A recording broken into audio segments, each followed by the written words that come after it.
Okay, so I want to put a video out there about how to beat the upcoming November 2025 Chancellor's budget. So you need to mark the date in your calendar that the government has confirmed the budget is going to be announced on Wednesday, the 26th of November 2025. This isn't a rumour, it's the scheduled autumn budget, 2 months late, but there you go. And the moment the Chancellor lays out tax and spending plans that are likely going to cripple the country. So, if you want to respond smartly, you need to prepare now, not after the fact. It will probably be too late if you leave it until the end of November to prepare for the budget. So, secondly, what's in the air?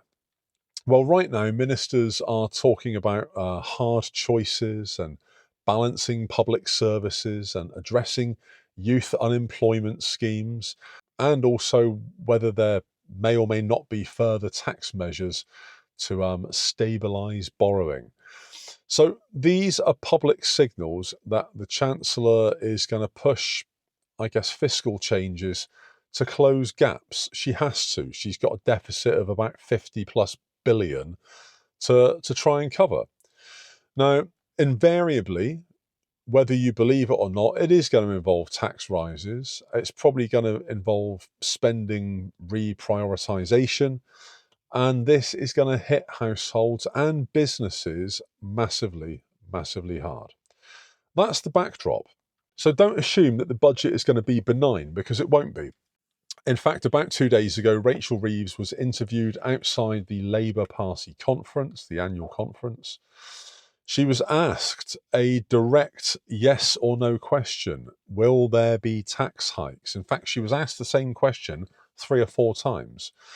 And each time she skirted around it and just said, the manifesto that got us elected still stands. And we believe in the manifesto.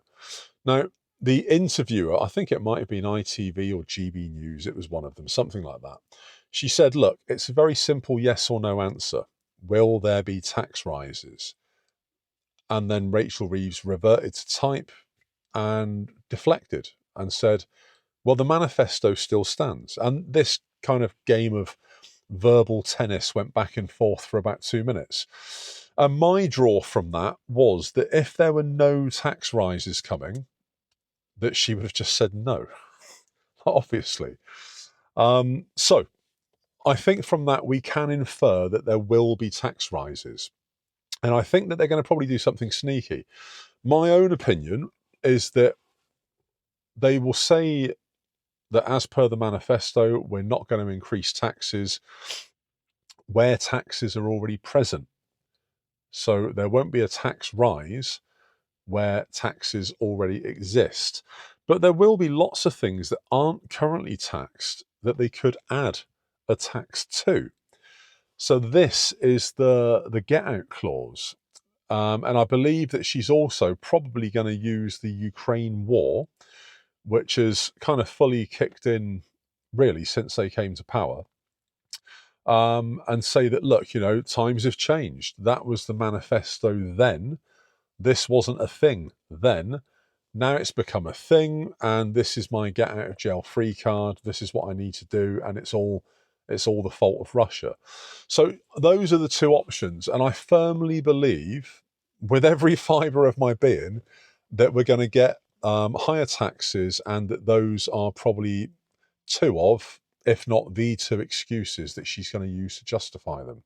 So I believe there will be further tax rises. I think that there are a couple of things that we need to do, a few steps that we can take to mitigate against this. So we need to get our paperwork in order now. If you're running a business or you're running a side hustle, have accurate records, have invoices for everything, have a profit snapshot so you know more or less what you have to pay. If you're near thresholds for self-assessment or capital gains, arrange a quick call with a tax advisor, because you don't want surprises after the Chancellor announces changes. You can prepare for these in advance.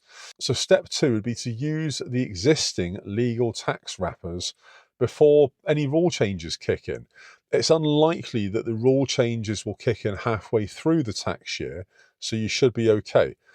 it's more likely they'll kick in from the 5th or 6th of April 2026.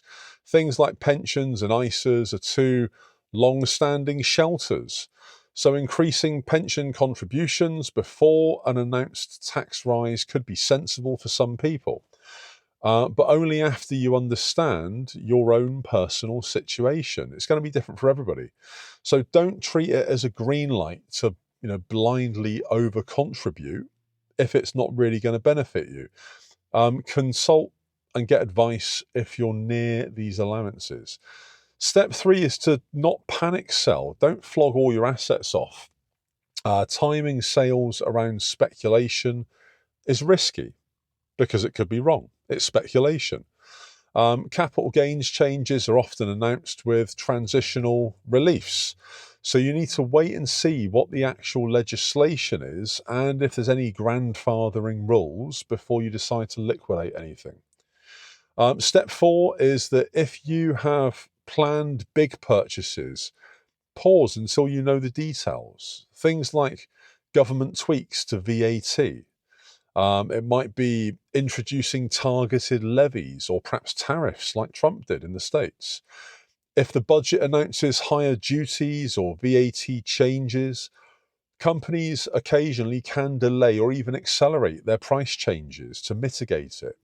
But you need to avoid, I guess you'd call it emotional rushed buying.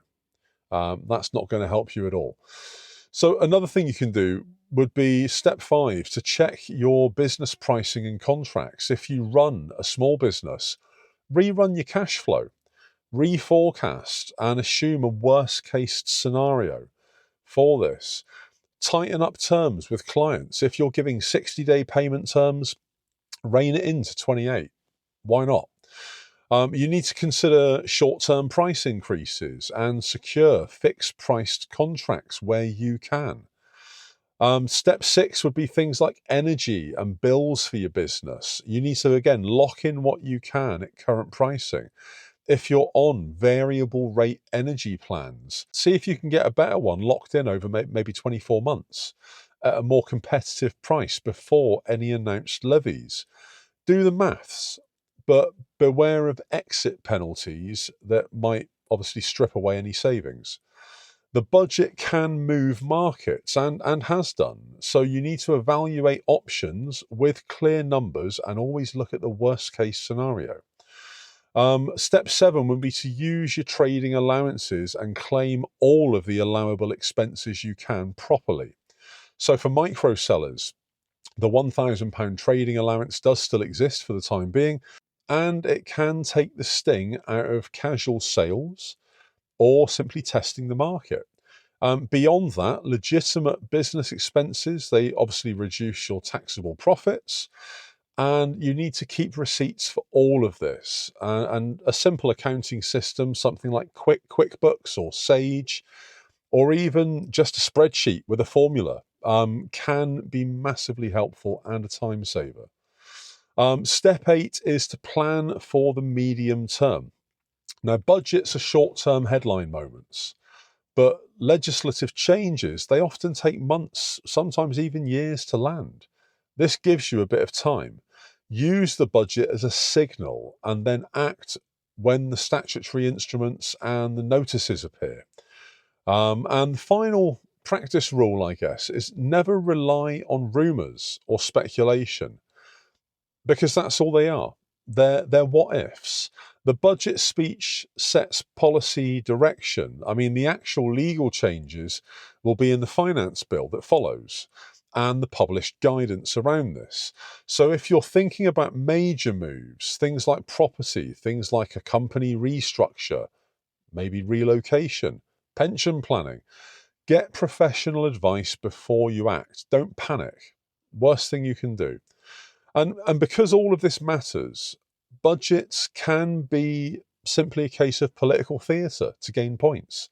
They sometimes contain headline stunts and smaller technical changes that affect ordinary people the most. So your job is to basically filter the noise from the specific legal changes that will actually impact you or even, your own family. So remember that I'm not giving personal finance advice here. I'm not an accountant. I'm not a financial advisor. I'm not a tax expert. Just a guy that's run a few side hustles, that's on a money learning journey, I guess.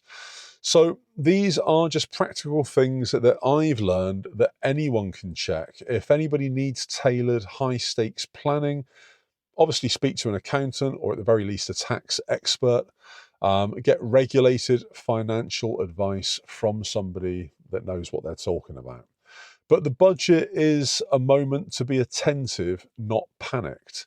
So, what are your thoughts on this? I mean, the writing should be on the wall, really, for many businesses, given that the budget we're about to get has been delayed by about 2 months.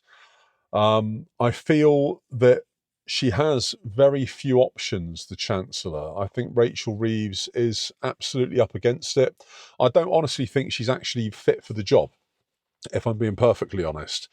But this is who we've got for the time being. So if life gives you lemons, you know, you need to make lemonade. So let's see what she comes up with. But do what you can to prepare. Think of worst case scenarios and then plan for that. And then whatever happens after that is going to be either what you predicted or better. But yeah, really keen to find out if you're a business owner, if you're a side hustler, if you're just somebody that sells a little bit of stuff on eBay or Facebook. What are your plans to protect against this, and how may it affect you? Are people likely to lose their jobs? Is it going to mean that with a worst case scenario, you need to restructure your business to accommodate any changes in taxes or VAT or national insurance? Let me know below. YouTube is going to put another video up there. Like, follow, subscribe, ring the bell, all that jazz. And there'll be another video tomorrow. Goldman, peace out.